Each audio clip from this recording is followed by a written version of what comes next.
Why is it that some women only recognize a man's true value after he's gone? At first, she thought walking away meant freedom, a chance to feel in control. But as time passes, what she really feels is the weight of what she gave up. Because while she expected you to fall apart, you were busy becoming stronger physically, mentally, and emotionally. In this video, we'll break down how to turn her choice into her regret, and why your growth, discipline, and presence are the very things that make her wish she never walked away. So, if you're ready to shift the balance and step fully into your strength, hit that like button and subscribe. It helps spread this message to more men who need it. Now, let's dive in. The clean break. No smoke, no drama. Number 1, the clean break. No smoke, no drama. Most guys argue, cry, or send paragraphs when she pulls away. Don't end it with composure. No drama, no games, just clarity. That silence stings louder than any speech. The truth is, when you react with chaos, begging, pleading, or trying to prove your worth, you only feed her ego and confirm her decision. But when you walk away with calm dignity, you introduce something she didn't expect. The weight of your absence. Think of it like this. If a fire burns out quietly, the sudden stillness is more haunting than the noise of crackling flames. That's the impression you leave when you refuse to play into drama. Picture a man who receives the dreaded breakup text. I think we should stop seeing each other. Most men type back an essay filled with explanations, accusations, or desperate what-ifs. But the Stoic approach is different. He takes a breath. He thanks her for the time they shared. Then he goes silent. Days pass and she expects to see him online, maybe lurking, maybe posting sad quotes, maybe trying to make her jealous, but nothing comes. Instead, he's living, he's moving, he's carrying on. And slowly, that silence begins to gnaw at her. It forces her to confront the possibility that she misjudged him, that he wasn't as dependent on her presence as she thought. This is what Epictetus meant when he taught about the dichotomy of control. Focus only on what is yours to command. You cannot control her emotions, her choices, or her need for space. But you can control your reaction.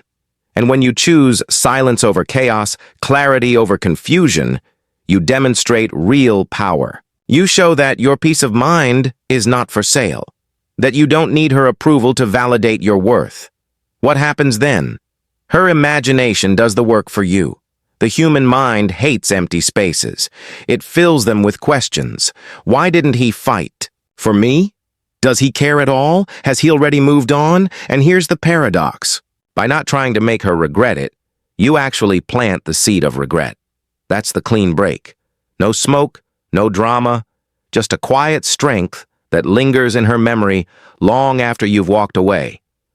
And if you're honest with yourself, you'll see. This isn't just about making her miss you. It's about reclaiming your dignity. It's about standing as the kind of man who knows his value with or without her.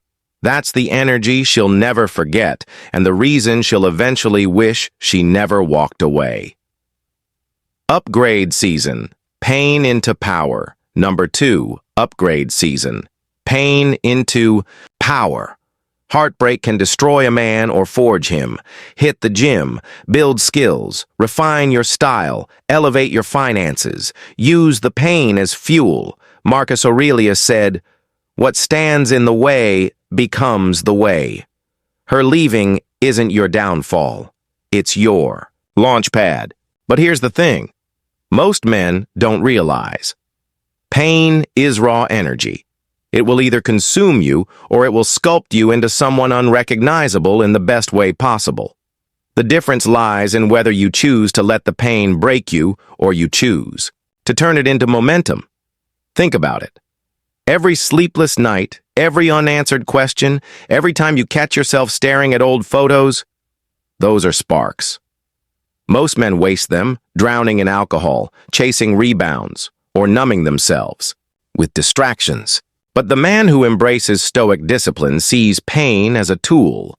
He walks into the gym not just to build muscle, but to forge resilience. Each rep, each drop of sweat is a declaration. I will not let this loss define me.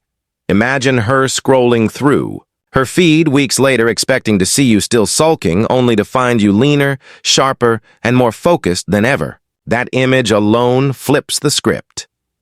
And it's not just about looks. Upgrade season means elevating every part of your life. Maybe you've always wanted to learn a new skill, coding, public speaking, a language, or even martial arts. Now you have the fire to actually pursue it. Maybe your finances were sloppy, and this is your chance to master budgeting, saving, and investing. Maybe your wardrobe was just good enough, and now you step out with style and confidence that commands attention. These aren't changes made to win her back. They're changes made to win yourself back. The Stoics believed adversity was a teacher. Seneca wrote that hardship tests a man's soul. The way fire tests gold, it burns away the weak parts and reveals what's pure. That's exactly what heartbreak offers you. A test, a furnace. If you accept it, you come out stronger, sharper, and more unshakable. If you run from it, you stay stuck in the ashes. Here's the beauty of it. When you focus on upgrading your life, regret becomes her problem, not yours. One day, she'll see the man you've become, and she'll realize she walked away from the best version of you she never got to experience. That's when the regret hits hardest. And by then, you'll be so far ahead that her opinion won't even matter. You won't just be surviving without her. You'll be thriving because of her absence. That's how pain becomes power. Now, before we move forward, I want you to pause for a moment and ask yourself, are you letting heartbreak consume you, or are you using it as fuel to rise higher? Your answer to that question could change everything, and I'd love to hear your thoughts. Drop a comment below and share your perspective. Or if you want to keep it simple, just type, "Pain is my power," to let me know you're walking this path with me. And while you're here, don't forget to like this video. It helps spread the message to more men who need it. Now, let's move to the next step. Quiet proof. Loud results number 3. Quiet proof. Loud results. Don't talk about how well you're doing. Show it. Post the wins. Live the lifestyle. Carry yourself differently. Seneca taught that deeds matter more than words. When she sees the life you built, the results speak louder than explanations ever could. And let's be real. Words are cheap. Anyone can say they're doing fine after a breakup, but it's the man who lets his actions speak for him that truly changes the narrative. Imagine scrolling through someone's feed. You barely notice the person who's complaining or dropping hints. But when you see someone glowing with progress, traveling, leveling up, and moving with a new kind of confidence that catches your attention, that's the power of silent proof. Here's an example. She expects you to mope around, maybe throw a few pity posts or eventually to throw subtle shade. Instead, months later, she sees you standing taller, laughing with friends, exploring new places, and maybe even showing small but meaningful wins. A new project, a healthier body, a sharper style. None of it is forced. You're not screaming, "Look at me now!" You're simply living better. And that quiet, effortless shift is far more powerful than any speech. It's not just that you've moved on, it's that you've elevated. The Stoics understood this deeply. Seneca often reminded his students that virtue isn't proven in promises, but in practice. Don't declare who you are, live it. Don't announce your strength, embody it. The same applies here. Instead of telling her you're fine, let her witness it in your posture, your choices, and the way you move through the world. Your life becomes the message, and she can't ignore it because the contrast between who you were and who you've become is undeniable. And let's not pretend. It will sting her. Not because you're trying to rub it in, but because she'll realize she's no longer part of the story. She'll remember the man she walked away from, but she'll see the man you've become. And those two won't be the same. That gap, that growth creates the sharpest kind of regret. She left thinking she knew your limits, only to find out you had no ceiling. So, stop wasting energy trying to prove anything with words. Proof isn't in arguments or explanations. It's in the way you transform and live. When your results are loud, You don't need to say a thing. The silence becomes the message, and it will echo far louder than any attempt to convince her. That's how you make her wish she never walked away. Warm boundaries, firm spine. Number 4. Warm boundaries, firm spine. A high-value man is kind but immovable. If she comes back with games or disrespect, you hold your line. A Stoic man practices justice, treating others fairly, and temperance, knowing how not to overextend himself. She'll sense it instantly. You're generous, patient, and understanding. But you do not bend where it counts. And this is one of the hardest lessons for many men to learn. Because when emotions are involved, the temptation to compromise your standards just to keep her around is strong. But there's the truth. If you sacrifice your core values to please her, you don't win her respect. You lose it. Let's imagine a scenario. She pulls away, ghosts you for weeks, then suddenly reappears with a casual, "Hey, stranger." Old you might have jumped at the chance, replying right away, eager to let her back in without addressing the disrespect. But the man who has grown, who has set warm boundaries with a firm spine, handles it differently. You respond calmly, without bitterness. But you also don't roll out the red carpet. Maybe you say, "Hey, good to hear from you. I've been focused on a lot lately." No anger, no coldness, but also no open door for the same behavior. That balance, warmth without weakness, makes her stop and think. The Stoics believed real strength was measured by self-mastery. Marcus Aurelius reminded himself daily that he couldn't control the behavior of others, only his own choices. That applies directly here. You can't control whether she plays games, tests your patience, or disrespects your time. But you can control whether you allow it into your world. Boundaries aren't about punishment. They're about clarity.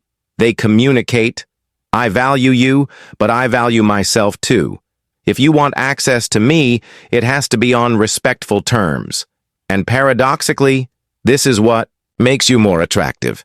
Because women test men not out of cruelty, but to feel whether his foundation is real. If you fold, she senses insecurity. If you rage, she sees immaturity. But if you stand calmly with kindness in your voice and firmness in your stance, she sees stability. She sees a man who isn't afraid to lose her because he refuses to lose himself. That's the kind of presence that lingers in her mind long after the conversation ends. So remember, warm boundaries aren't about shutting people out. They're about letting the right ones in on the right terms. Combine compassion with a spine of steel, and she'll realize she can't play the same games with you anymore. And that realization that you've grown into someone she can't shake becomes the very thing that makes her wish she never walked away. And that's the question I want to leave you with before we move on.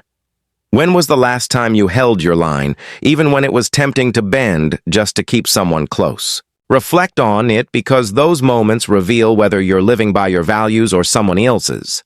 Drop your thoughts in the comments. Share a story if you've been there, or simply type "boundaries are a strength" to let me know you're walking this path with me. Now let's move into the next lesson. Number 5, make time expensive. Make time expensive. Attention is currency. Don't spend it recklessly. Limit your responses. Make interactions rare but meaningful. Epictetus warned against scattering your energy, reminding us that our time and attention are the most precious resources we have. And here's the truth. Most men give it away too easily, thinking constant availability proves love or loyalty. But what it really does is strip their presence of value. When something is everywhere, it feels common. When it's rare, it feels priceless. Guard your time like treasure, and she'll realize how costly it was to lose access to it. Think of it like supply and demand. If you're always there, replying instantly, clearing your schedule at the drop of a hat, showing up whenever she calls, you're flooding the market with attention. And what happens when supply is endless? Demand collapses. But When you pull back, when your responses are deliberate instead of desperate, she feels the difference. Our reply from you suddenly means something. An evening you spend together becomes a privilege, not a guarantee. And that scarcity naturally creates value without you having to force it. Picture this. She messages you late at night after weeks of silence. Old, you would have dropped everything, typing back immediately, maybe even rearranging your plans just to see her. But the man who has learned scarcity done right handles it differently. He doesn't ignore her, nor does he rush. He takes his time, responds when it fits his life, and if he agrees to meet, it's on his terms. Not because he's playing games, but because he respects his own schedule. That difference between being available out of desperation and being available out of choice shifts the entire power dynamic. The Stoics would call this temperance, knowing where and how to invest your energy. Marcus Aurelius often wrote about how every day was a chance to direct his focus toward what truly mattered and how foolish it was to waste time on things beneath him. Apply that here.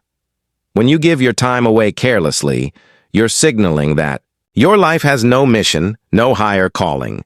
But when you guard it, when you use it wisely, you radiate purpose. And purpose is magnetic.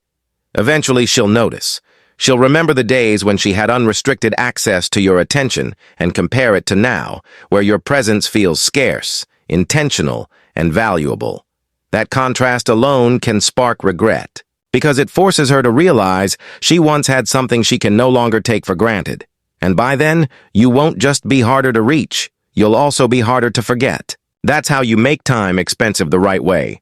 Number 6, the pause that tilts the table. Imagine she tests you with sarcasm, a sharp tone, or worse, silence that stretches just long enough to make your chest tighten. Most men react immediately. They snap back, defend themselves, or scramble to fill the silence because discomfort feels unbearable. But you pause. You breathe. You let the moment sit without rushing to fix it. And when you finally respond, it's not from panic or pride. It's from clarity.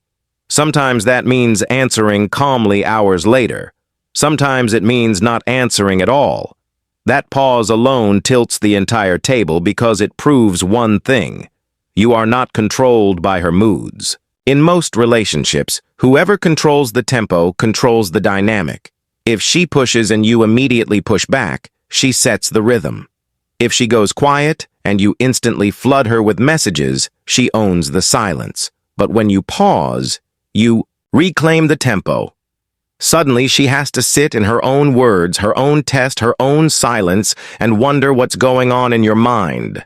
That wondering is far more powerful than any rushed comeback you could ever give. Picture this in action. She sends you a biting text like, "Wow, I guess you're too busy for me now." The instinct is to jump in, defend yourself, and prove you care. But instead, you set your phone down, finish your workout, make dinner, maybe even sleep on it. Hours later, you reply with a calm, "I've been focused on a lot lately. Let's catch up when it works." No anger, no defensiveness, just steady composure. That one line says more than a page of explanations. It says, you're grounded, you're not desperate, and you refuse to be baited into drama. The Stoics had a word for this, prohoresis. It's the power to choose your response after the surge of emotion has passed. Epictetus taught that while you can't stop someone from testing you, you can control how you meet the test. That space, the pause, is where strength is forged. It's where you separate instinct from wisdom, impulse from principle. And here's the effect. When she sees that you don't react on command, her perception of you changes. You're no longer the man who dances to her tune. You're the man who moves at his own pace. That calm restraint makes her think twice before playing games, and it plants a seed of respect she can't ignore. More than that, it leaves her with a subtle ache because deep down she realizes she may have underestimated you. And that realization, the quiet awareness that she can't rattle you, becomes the very thing that makes her wish she never walked away. Mission greater than mood number 7, mission greater than mood. Your life is built around purpose, not moods. Training, craft, goals. These don't pause for drama. Marcus Aurelius anchored his days in duty, not desire, reminding himself that he woke up each morning to serve a higher mission, not to indulge fleeting emotions. And here's the reality.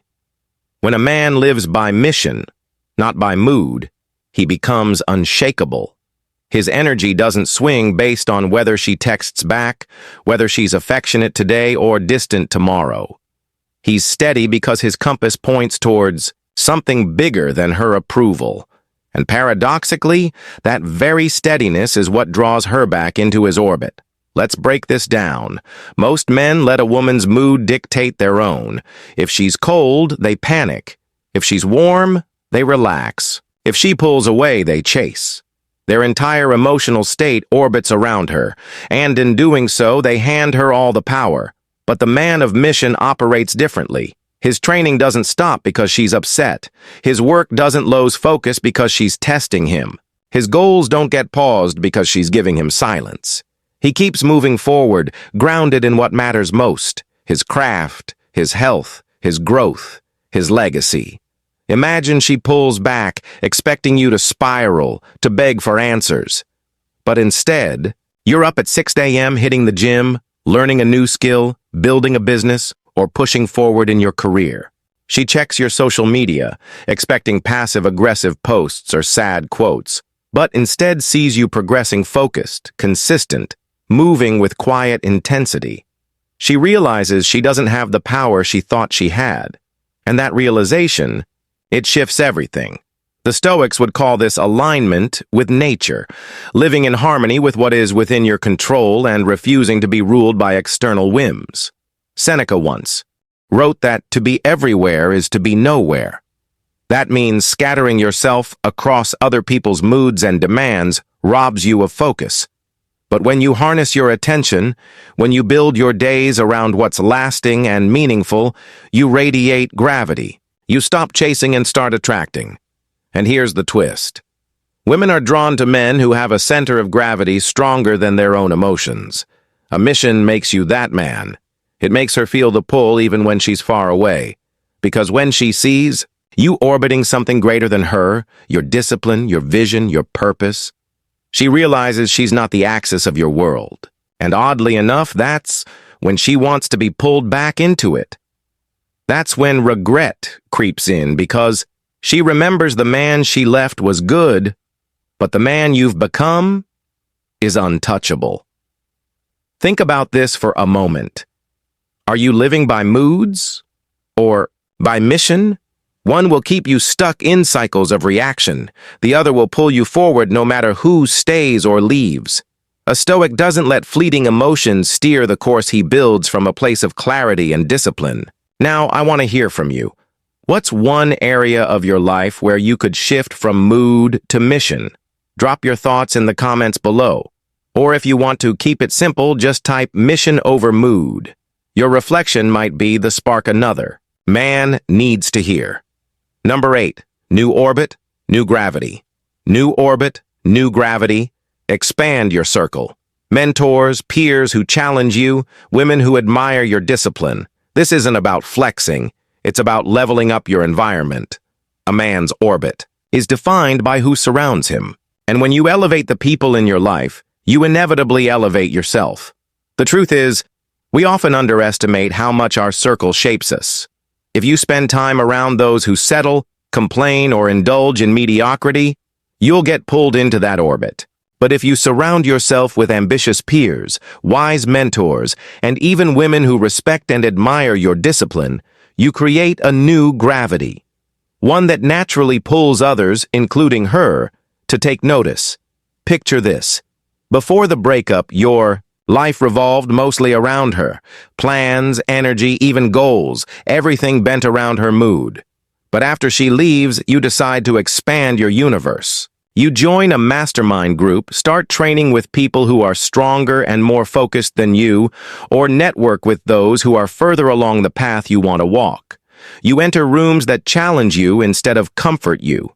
At first, it's uncomfortable. You're the smallest fish in a bigger pond. But that discomfort is exactly what forges growth. The Stoics called this voluntary discomfort, the practice of stepping into challenges to harden the spirit and sharpen the mind. Seneca himself would practice sleeping on the floor or eating plain food to remind himself that he could handle difficulty. For you, it might look like stretching your social, physical, or professional boundaries until you adapt and grow. Now, imagine her perspective.